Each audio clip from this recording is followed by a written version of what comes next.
ನಮಸ್ಕಾರ ಸ್ನೇಹಿತರೆ, welcome back to my YouTube channel. ಈ ವಿಡಿಯೋದಲ್ಲಿ ವಾರ್ಷಿಕ ಪರೀಕ್ಷೆ 2026 ತರಗತಿ 8ನೇ ತರಗತಿ ವಿಷಯ ದೈಹಿಕ ಶಿಕ್ಷಣ ಅಂಕಗಳು 60 ಇದರ ಮಾದರಿ ಪ್ರಶ್ನೆ ಪತ್ರಿಕೆ ಹಾಗೂ ಉತ್ತರಗಳನ್ನು ನೋಡೋಣ.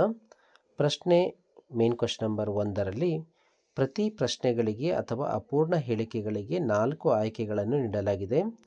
ಅವುಗಳಲ್ಲಿ ಸರಿಯಾದ ಉತ್ತರವನ್ನು ಆರಿಸಿ ಅದರ ಕ್ರಮಾಕ್ಷರದೊಂದಿಗೆ ಬರೆಯಿರಿ. 1ನೇ ಪ್ರಶ್ನೆ, ದೈಹಿಕ ದಾರ್ಢ್ಯತೆಯ ಹೆಚ್ಚಿಸುವ ಅಂಶಗಳಲ್ಲಿ ಅಲ್ಲದೆ ಇರುವುದು ಡ್ಯಾಶ್. ಉತ್ತರ ಆಪ್ಷನ್ ಡಿ ಮನೋರಂಜನೆ. 2ನೇ ಪ್ರಶ್ನೆ, ವಾಲಿಬಾಲ್ ಆಟದ ಮೊಟ್ಟ ಮೊದಲಿನ ಹೆಸರು ಡ್ಯಾಶ್. ಉತ್ತರ ಆಪ್ಷನ್ ಎ ಮಿಂಟೋನೆಟ್. 3ನೇ ಪ್ರಶ್ನೆ, ಹ್ಯಾಂಡ್ಬಾಲ್ ಪಂದ್ಯಾವಳಿ ಡ್ಯಾಶ್ ಮುಖಾಂತರ ಪ್ರಾರಂಭವಾಗುತ್ತದೆ. ಉತ್ತರ ಆಪ್ಷನ್ ಸಿ ಥ್ರೋ ಆಫ್. 4ನೇ ಪ್ರಶ್ನೆ, ಬಾಸ್ಕೆಟ್ಬಾಲ್ ಆಟದ ಒಟ್ಟು ಸಮಯ ಡ್ಯಾಶ್ ನಿಮಿಷಗಳು.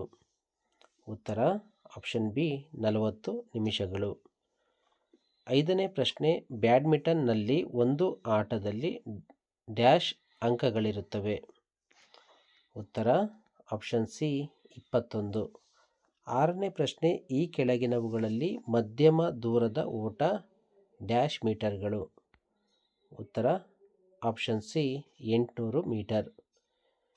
7ನೇ ಪ್ರಶ್ನೆ, ಈ ಕೆಳಗಿನ ಜೋಡಿಗಳಲ್ಲಿ ಯಾವುದು ಸರಿಯಾಗಿ ಹೊಂದಾಣಿಕೆ ಆಗಿದೆ. ಉತ್ತರ ಆಪ್ಷನ್ ಸಿ ವಾಲಿಬಾಲ್ ಆಂಟಿನಾ. 8ನೇ ಪ್ರಶ್ನೆ, ಸಹಸಂಬಂಧ ಕಲ್ಪಿಸಿ ಬರೆಯಿರಿ. ಇದರ ಸರಿಯಾದ ಉತ್ತರ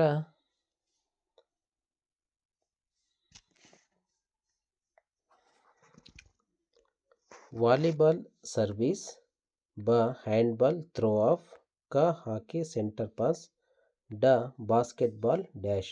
ಉತ್ತರ option B jump ball. Next main question number 2, ಹೊಂದಿಸಿ ಬರೆಯಿರಿ ಆ ಪಟ್ಟಿ ಬ ಪಟ್ಟಿ. 9ನೇ ಪ್ರಶ್ನೆ, ಸೋಲು ಗೆಲುವು ಹಾಕಿ IHF ರ್ಯಾಲಿ ಪೂರಕ ಪ್ರಶಂಸೆ. ಇವುಗಳ ಉತ್ತರವನ್ನು ನೋಡೋದಾದರೆ, ಸೋಲು ಗೆಲುವು ಆಪ್ಷನ್ ಡಿ ಕ್ರೀಡಾ ಮನೋಭಾವನೆ. Hockey option A goalkeeper. IHF ಇದರ ಉತ್ತರ option G handball. Next rally option B badminton. ಪೂರಕ ಇದರ ಉತ್ತರ ಆಪ್ಷನ್ ಸಿ ಪ್ರಾಣಾಯಾಮ. ಪ್ರಶಂಸೆ ಉತ್ತರ ಆಪ್ಷನ್ ಇ ಸಕಾರಾತ್ಮಕ ಮನೋಭಾವನೆ. ನೆಕ್ಸ್ಟ್ ಪ್ರಶ್ನೆ ಸಂಖ್ಯೆ 3, ಮೇನ್ ಕ್ವಶನ್ ನಂಬರ್ 3, ಈ ಕೆಳಗಿನ ಪ್ರಶ್ನೆಗಳಿಗೆ ಒಂದು ವಾಕ್ಯದಲ್ಲಿ ಉತ್ತರಿಸಿರಿ. 15ನೇ ಪ್ರಶ್ನೆ, ವಾಲಿಬಾಲ್ ಆಟವನ್ನು ಯಾವ ದೇಶದಲ್ಲಿ ಕಂಡುಹಿಡಿಯಲಾಯಿತು. ಉತ್ತರ ವಾಲಿಬಾಲ್ ಆಟವನ್ನು ಅಮೆರಿಕ ದೇಶದಲ್ಲಿ ಕಂಡುಹಿಡಿಯಲಾಯಿತು. 16ನೇ ಪ್ರಶ್ನೆ, ಭಾರತದಲ್ಲಿ ಪ್ರಥಮ ಹಾಕಿ ಸಂಸ್ಥೆಯು ಎಲ್ಲಿ ಸ್ಥಾಪನೆಯಾಯಿತು. ಉತ್ತರ ಭಾರತದಲ್ಲಿ ಪ್ರಥಮ ಹಾಕಿ ಸಂಸ್ಥೆಯು ಕೋಲ್ಕತ್ತಾದಲ್ಲಿ ಸ್ಥಾಪನೆಯಾಯಿತು. 17ನೇ ಪ್ರಶ್ನೆ, ಮಧ್ಯಮ ದೂರದ ಓಟದ ಸ್ಪರ್ಧೆಗಳು ಯಾವುವು. ಉತ್ತರ 800 ಮೀಟರ್, 1500 ಮೀಟರ್, 3000 ಮೀಟರ್. 18ನೇ ಪ್ರಶ್ನೆ, ರೇಚಕ ಎಂದರೇನು. ಉತ್ತರ ನಿಧಾನವಾಗಿ ಕ್ರಮಬದ್ಧವಾಗಿ ಉಸಿರನ್ನು ಹೊರಗೆ ಬಿಡುವ ಪ್ರಕ್ರಿಯೆಗೆ ರೇಚಕ ಎಂದು ಕರೆಯುತ್ತಾರೆ. ನೆಕ್ಸ್ಟ್ 19ನೇ ಪ್ರಶ್ನೆ, ಭಾವನೆಗಳು ಎಂದರೇನು. ಉತ್ತರ ಮನಸ್ಸಿನ ಮತ್ತು ಆತ್ಮದ ಚಟುವಟಿಕೆಯನ್ನು ಭಾವನೆಗಳು ಎನ್ನುತ್ತಾರೆ. 20ನೇ ಪ್ರಶ್ನೆ, ಪ್ರಜ್ಞೆ ತಪ್ಪುವುದು ಎಂದರೇನು. ಉತ್ತರ ದೊಡ್ಡ ಮೆದುಳು ತನ್ನ ಕಾರ್ಯವನ್ನು ನಿಲ್ಲಿಸಿದಾಗ ಉಂಟಾಗುವ ಸ್ಥಿತಿಗೆ ಪ್ರಜ್ಞೆ ತಪ್ಪುವುದು ಎನ್ನುತ್ತೇವೆ. 21ನೇ ಪ್ರಶ್ನೆ, ಹಾಕಿ ಆಟದಲ್ಲಿ ಬಳಸುವ ಯಾವುದಾದರೊಂದು ಸಲಕರಣೆಯನ್ನು ಹೆಸರಿಸಿ. ಉತ್ತರ ಹಾಕಿ ಸ್ಟಿಕ್, ಚೆಂಡು. 22ನೇ ಪ್ರಶ್ನೆ, ಬಾಸ್ಕೆಟ್ಬಾಲ್ ಆಟದ ಯಾವುದಾದರೊಂದು ಕ್ರಮ ಬರೆಯಿರಿ. ಉತ್ತರ ಎರಡು ಕೈಗಳಿಂದ ಚೆಂಡನ್ನು ಏಕಕಾಲದಲ್ಲಿ ಪುಟಿಸುವುದು. ಎರಡನೇದು ಚೆಂಡನ್ನು ಕೈಗಳಲ್ಲಿ ಹಿಡಿದು ಒಂದಕ್ಕಿಂತ ಹೆಚ್ಚು ಹೆಜ್ಜೆಗಳನ್ನು ಇಡುವುದು. ಮೂರನೇದು ಪುಟಿಸಿದ ನಂತರ ಚೆಂಡನ್ನು ಹಿಡಿದು ಮತ್ತೆ ಪುಟಿಸುವುದು. 23ನೇ ಪ್ರಶ್ನೆ, ರಾಷ್ಟ್ರಧ್ವಜದಲ್ಲಿರುವ ಧರ್ಮಚಕ್ರ ಅಥವಾ ಅಶೋಕ ಚಕ್ರವನ್ನು ಏಕೆ ಸೇರಿಸಲಾಯಿತು? ಉತ್ತರ, ಅಶೋಕ ಚಕ್ರದಲ್ಲಿ 24 ಗೆರೆಗಳು ಇವೆ. ದಿನದ 24 ಗಂಟೆಗಳನ್ನು ಸೂಚಿಸುತ್ತದೆ. ಅಶೋಕನು ದೇಶದ ಜನಸಾಮಾನ್ಯರ ಆಶೋತ್ತರಗಳನ್ನು ಪೂರೈಸುವ ಪ್ರಗತಿಯ ದ್ಯೋತಕವಾಗಿರುತ್ತದೆ ಅಶೋಕ ಚಕ್ರ. ಈ ಅಶೋಕ ಚಕ್ರವು ಸದಾಕಾಲ ಚಲಿಸುವಂತಹದ್ದು ಆಗಿರುತ್ತದೆ. 24ನೇ ಪ್ರಶ್ನೆ, ಎತ್ತರ ಜಿಗಿತದ ಯಾವುದಾದರೊಂದು ಮೂಲ ನಿಯಮ ಬರೆಯಿರಿ. ಉತ್ತರ, ಎತ್ತರ ಜಿಗಿತದ ಜಿಗಿತಗಾರನು ಒಂದೇ ಕಾಲಿನಿಂದ ಟೇಕ್ ಆಫ್ ತೆಗೆದುಕೊಳ್ಳಬೇಕು. ಪ್ರತಿ ನಿರ್ದಿಷ್ಟ ಎತ್ತರದಲ್ಲಿ 3 ಪ್ರಯತ್ನಗಳನ್ನು ನೀಡಲಾಗುವುದು. ಪ್ರಾರಂಭದಿಂದ ಕೊನೆಯವರೆಗೆ ಹೆಚ್ಚಿಸುವ ಪ್ರತಿ ಎತ್ತರವನ್ನು ಪ್ರಕಟಿಸಬೇಕು. Next main question number 4. ಈ ಕೆಳಗಿನ ಪ್ರಶ್ನೆಗಳಿಗೆ 2 ಅಥವಾ 3 ವಾಕ್ಯಗಳಲ್ಲಿ ಉತ್ತರಿಸಿರಿ.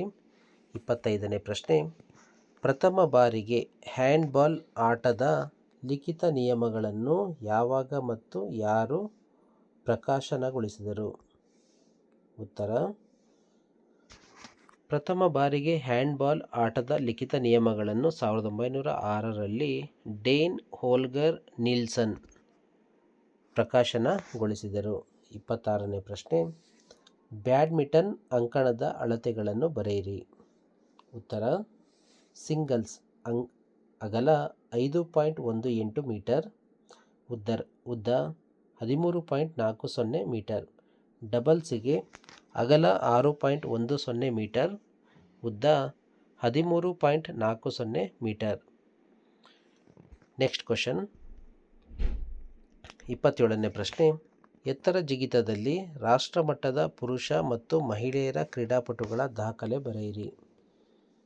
ಉತ್ತರ, ಪುರುಷ ತೇಜಸ್ವಿನಿ ಶಂಕರ್ ದೆಹಲಿ 2.26 ಮೀಟರ್, ಮಹಿಳೆಯರು ಸಹನಾ ಕುಮಾರಿ ಕರ್ನಾಟಕ 1.92 ಮೀಟರ್.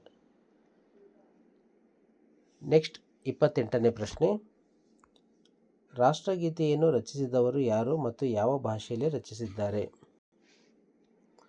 ಉತ್ತರ, ರಾಷ್ಟ್ರಗೀತೆಯನ್ನು ರವೀಂದ್ರನಾಥ ಠಾಗೂರ್ ಅವರು ರಚಿಸಿದರು.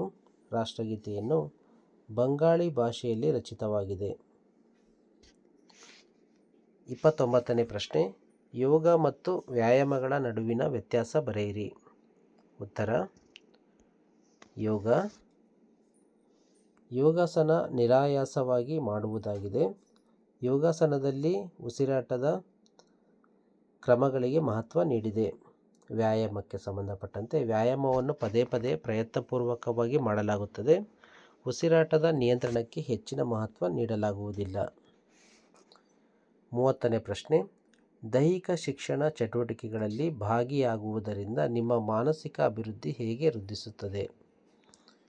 ಉತ್ತರ, ದೈಹಿಕ ಶಿಕ್ಷಣದಲ್ಲಿ ಲಭ್ಯವಾಗುವ ಅನುಭವಗಳು ವಿದ್ಯಾರ್ಥಿಗಳ ಮಾನಸಿಕ ಅಭಿವೃದ್ಧಿಗೆ ಪೂರಕವಾಗಿದೆ.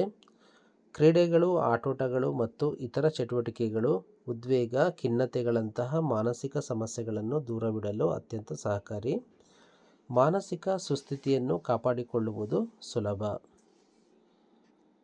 ನೆಕ್ಸ್ಟ್ 31ನೇ ಪ್ರಶ್ನೆ, ನಿಮ್ಮ ದೈಹಿಕ ಶಿಕ್ಷಣ ಶಿಕ್ಷಕರು ಆಟೋಟಗಳ ಸಂದರ್ಭಗಳಲ್ಲಿ ನಿಮಗೆ ಪ್ರೋತ್ಸಾಹಿಸುವ ಸಕಾರಾತ್ಮಕ ಭಾವನೆಗಳನ್ನು ಪಟ್ಟಿ ಮಾಡಿರಿ. ಉತ್ತರ, ಸಮಾಜದಲ್ಲಿ ಇತರರೊಡನೆ ಉತ್ತಮ ಸಂಬಂಧ ಬೆಳೆಸಲು ಸಹಕರಿಸುತ್ತವೆ. ಸಮಾಜದಲ್ಲಿ ಉತ್ತಮ ಗುಣದ ನಡತೆಯನ್ನು ತೋರಿಸಲು ಸಕಾರಾತ್ಮಕ ಭಾವನೆಗಳು ಪೂರಕವಾಗುತ್ತವೆ.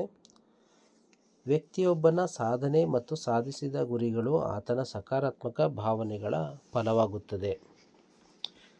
32ನೇ ಪ್ರಶ್ನೆ, ಆಕಸ್ಮಿಕವಾಗಿ ವಿಷ ಸೇವಿಸಿದ ವ್ಯಕ್ತಿಗೆ ನೀವು ಹೇಗೆ ಮಾನಸಿಕ ಸ್ಥೈರ್ಯ ನೀಡಿ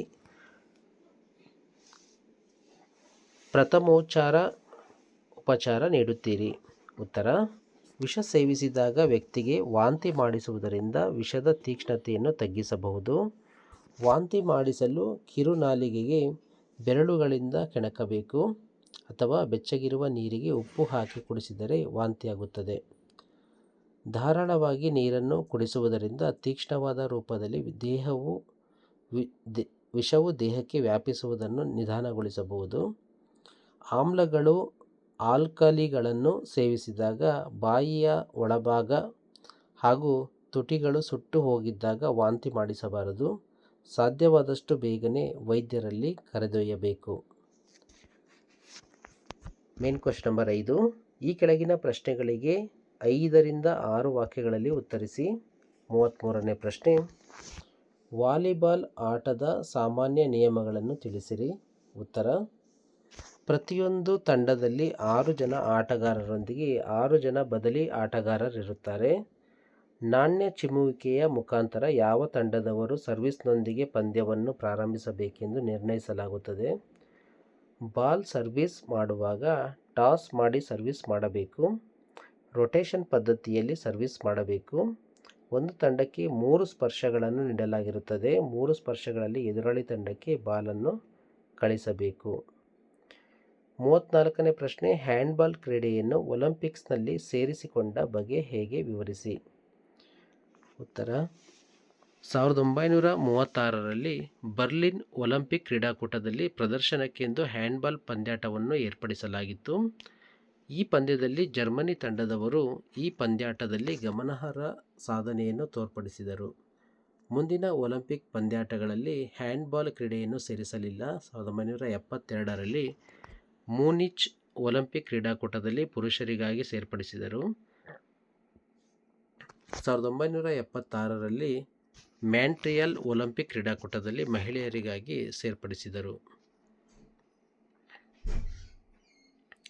35ನೇ ಪ್ರಶ್ನೆ, ಬ್ಯಾಡ್ಮಿಂಟನ್ ಆಟದಲ್ಲಿ ಬಳಸುವ ರಾಕೆಟ್ ಮತ್ತು ಶಟಲ್ಗಳ ಬಗ್ಗೆ ಬರೆಯಿರಿ. ರಾಕೆಟ್ ಬಗ್ಗೆ: ರಾಕೆಟ್ ತಲೆಭಾಗ ಅಂಡಾಕೃತಿಯಲ್ಲಿದ್ದು ತಂತಿಯಿಂದ ಗಟ್ಟಿಯಾಗಿ ಹೆಣೆಯಲ್ಪಟ್ಟಿರುತ್ತದೆ. ರಾಕೆಟ್ ಉದ್ದ 68 ಸೆಂಟಿಮೀಟರ್. ರಾಕೆಟ್ ತಲೆಯ ಭಾಗದ ಉದ್ದ 29 ಸೆಂಟಿಮೀಟರ್. ರಾಕೆಟ್ ತಲೆಯ ಭಾಗದ ಅಗಲ 23 ಸೆಂಟಿಮೀಟರ್. ರಾಕೆಟ್ನ ತೂಕ 83ರಿಂದ 100 ಗ್ರಾಂ ಮೀರಬಾರದು. ರಾಕೆಟನ್ನು ಸ್ಟೀಲ್, ಅಲ್ಯೂಮಿನಿಯಂ, ಸೆರಾಮಿಕ್, ಬೋರಾನ್ಗಳಿಂದ ಮಾಡಿರುತ್ತಾರೆ. Next, shuttle. ಇದು ಸಿಂಥೆಟಿಕ್ ವಸ್ತುವಿನಿಂದ ತಯಾರಿಸಿರುತ್ತಾರೆ. ಇದು ಒಟ್ಟು 16 ಗರಿಗಳನ್ನು ಹೊಂದಿರುತ್ತದೆ. ಗರಿಗಳ ತಲೆಭಾಗದಿಂದ ಕಾಕ್ ಬೇಸ್ನ ವರೆಗೆ 62ರಿಂದ 70 ಮಿಲಿಮೀಟರ್ ಅಳತೆ ಇರುತ್ತದೆ. ಗರಿಗಳ ತುದಿಯಲ್ಲಿ ಏರ್ಪಡುವ ವೃತ್ತದ ವ್ಯಾಸ 58ರಿಂದ 68 ಮಿಲಿಮೀಟರ್ ಇರುತ್ತದೆ.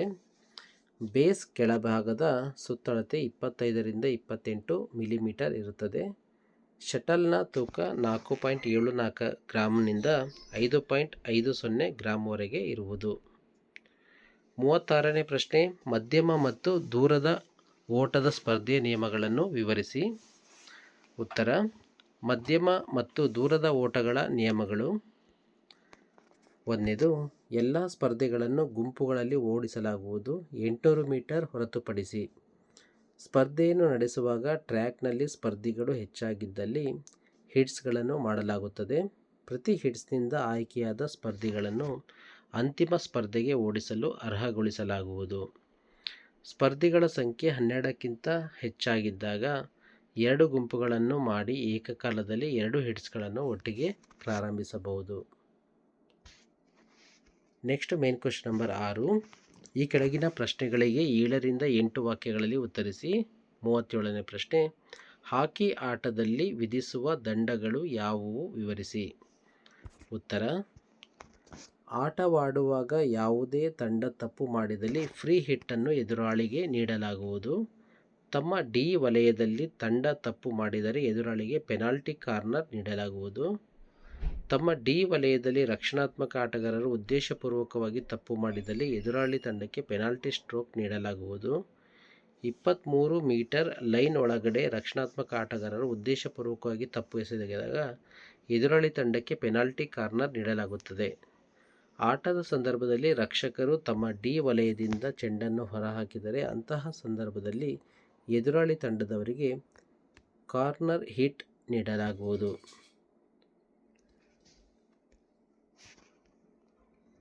ನೆಕ್ಸ್ಟ್ 38ನೇ ಪ್ರಶ್ನೆ. ಬಾಸ್ಕೆಟ್ಬಾಲ್ ಆಟದ ಅಂಕಣದ ಚಿತ್ರ ಬಿಡಿಸಿ ವಿವಿಧ ಗೆರೆಗಳ ಅಳತೆ ಬರೆಯಿರಿ.